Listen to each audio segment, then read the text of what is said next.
I was cheating the artist. I was cheating the artist. What's going on, family? Welcome back to a real talk. Some of y'all gonna feel this and some of y'all gonna be like, well, I never done it.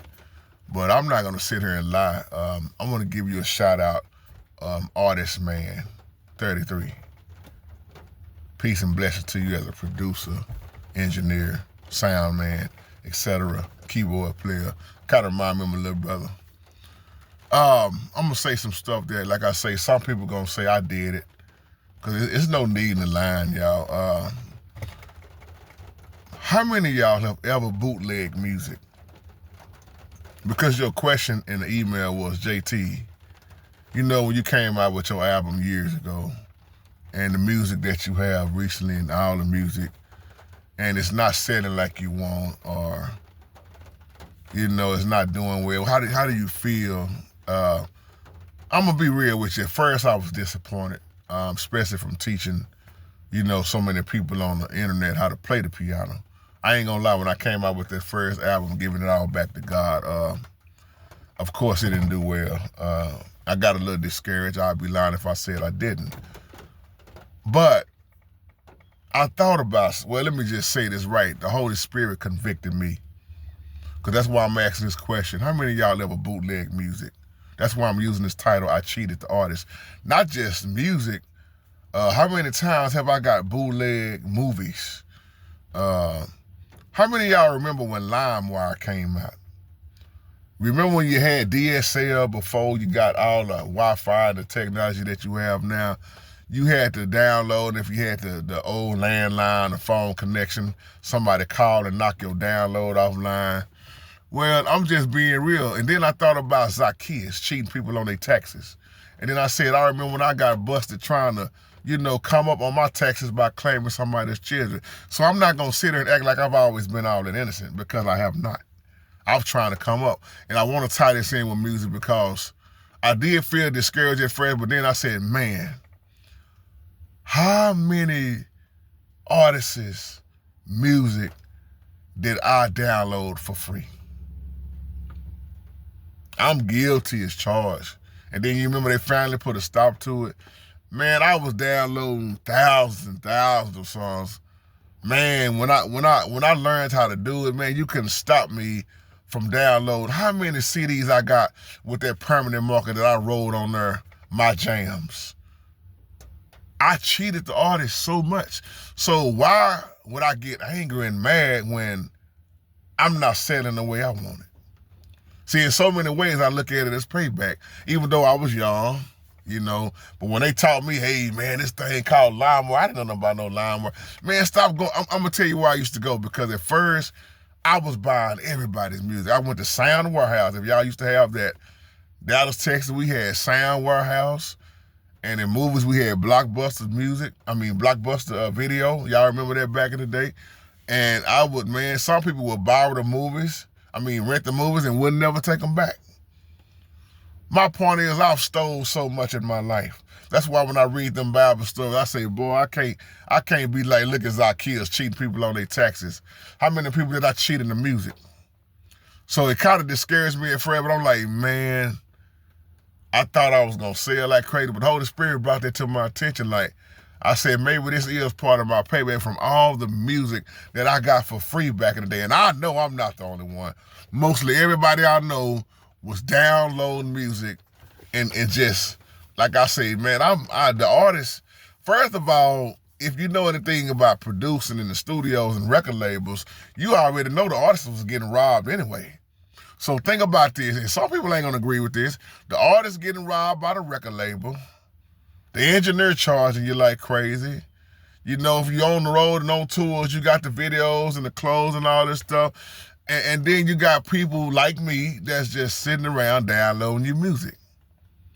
Look at what Prince said a long time ago when he was in that interview. I forgot the guy that was interviewing him. He was on one of those talk shows, and he was breaking down what the artists get, and then he was breaking down what the record label really get. Why do you think Prince went against them record labels so much? He had a big problem with them. So I'm just as guilty. And I had repented and apologized for all that, because I'm like, man, I used to say, if I come out with something, I would want people to buy it.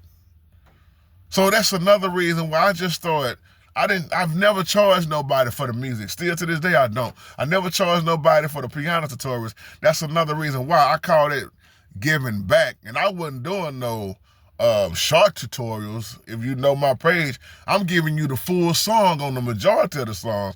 And I just said, but I remember downloading all that music. And y'all remember if you was going to a barbershop or you had that cat in the hood that could always get the movies, man, you get 3 for $10 a day, get 4 for $10. It ain't the original movie, but you had a good copy. Some of the bootlegs, you hear people fighting and talking loud and chewing popcorn. But my point is, I know some of y'all gonna keep it real and be like, and gonna give me a thumbs up like, JT, I can't tell you how many movies I bought, man, just shortcutting the actors and man, you just be real. You'll say, I did it. Because I did it. I've done it.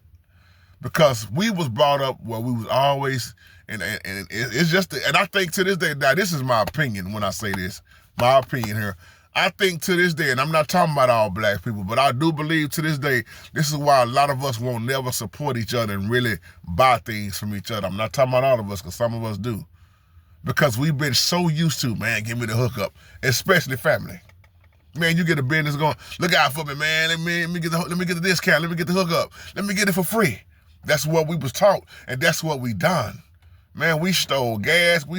We cheated on our taxes. I mean, you name it. If you worked at an office, man, you was taking pens and staplers, and then you turn around and say, I don't steal that much. I just steal a little bit. Stealing is stealing.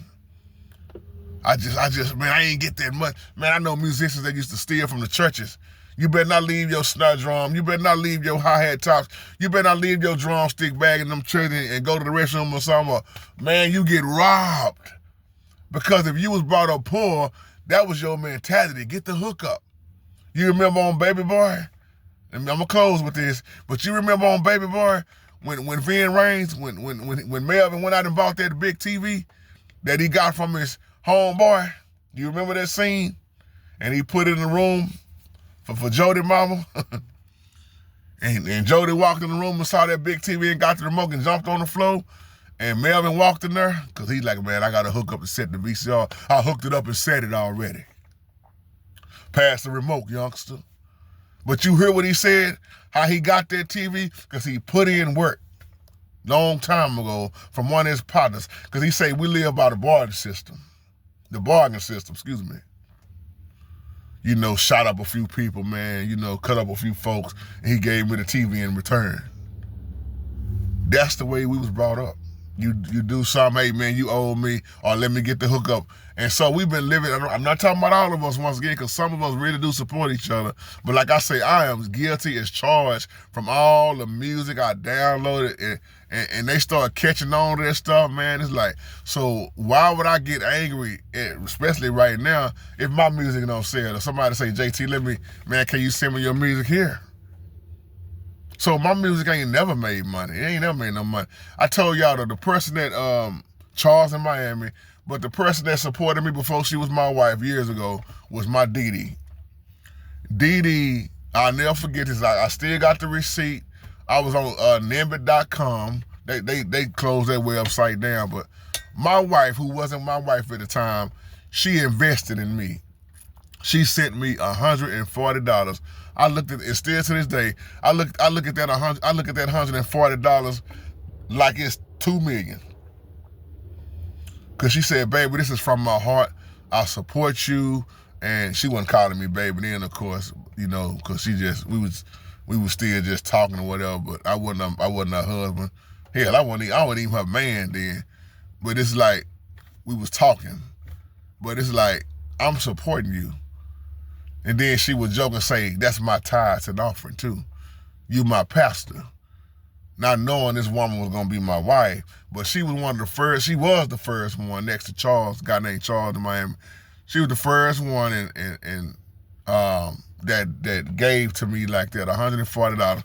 I took a picture of that and never got rid of it. I said that meant so much to me, because here's somebody that don't even play music, but she loved music, but don't play music. And I thought that a lot of the keyboard players were like, hey man, for teaching us, man, here you go. But I had to realize I had that same mentality. But see, I'm no longer like that now. That's why I love to support my people, not just supporting my people, but if even other people I know, man, in different races, because I know poor white people, I know poor Hispanics. It don't matter if I'm praying about it and it's something legit and successful, I believe it's gonna sell or whatever. You got my support. I tell people all the time, but nobody never really do it. I say on this page with all these subscribers, feel free to come on here if you got something you want to promote. Hey, don't hesitate to say, hey JT, can I put this on there, or have me to make an announcement of it. There was a sister I had on her name, Benita. And I don't know where Benita's at right now, but Benita had a beautiful book back in the day. Just like when Brother Rodney came out with his book, The World We Once Knew.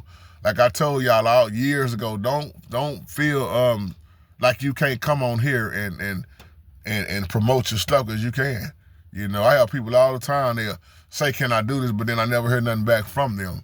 So, but the ones, you know who you are. And I still say the same thing. Like I said, 15, 16 years ago, 17 years ago, I'm still here. You know, you don't have to pay me nothing. If you notice one thing about me, everything I do is from my heart.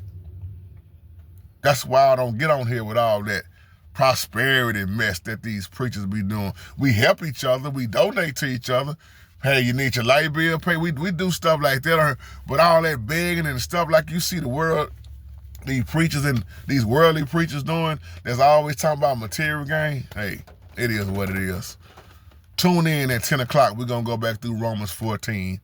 We're going to deal with that. That's one, Mama Yah, that's one of my favorite chapters there, because we still see that stuff, same stuff to this day. So I'm going to come on at 10. It's raining. I don't think the lights is out, but the other day a lot of the lights was out in the neighborhood. But if the weather permits, the Most High, if the Most High allows it, let me say it like that, then we're going to press on with this. We're going to do another recap on Romans 14.